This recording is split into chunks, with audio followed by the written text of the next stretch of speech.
नाचे रे गोरिया, मांदर बाजे गाँव के होके मझनिया। सोन नदी के पानी चमके, सोन नदी पानी चमके, माया के रंग मंदिलवा दमके उर्रो।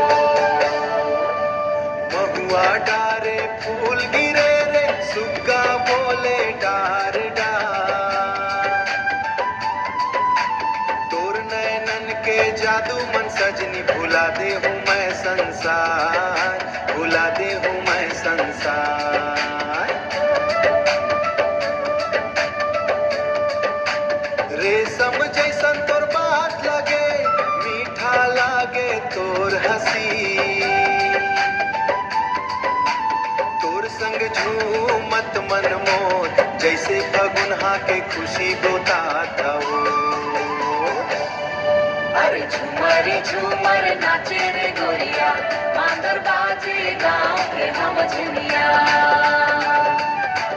तोर संग नाचे मोर दिलवा, तुझे माया के सरगमवा करता।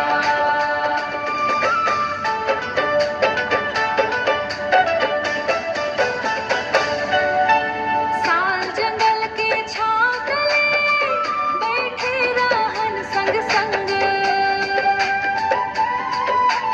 बांसुरी के मीठ सुर मन जुड़ गए मोर दिल के रंग, मोर दिल के रंग। करमा नाचा सुआ गीता गूंजे चारों,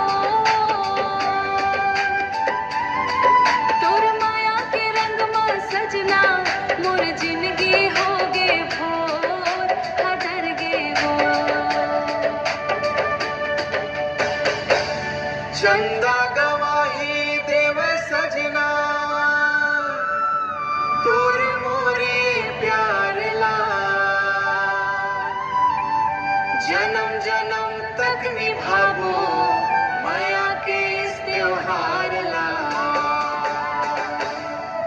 अरे झूमर झूमर नाचे रे गोरिया, मांदर बाजे गाँव के होके मझनिया। सरगुजा माटी के खुशबू मन, बस के मोर माया कहानियाँ।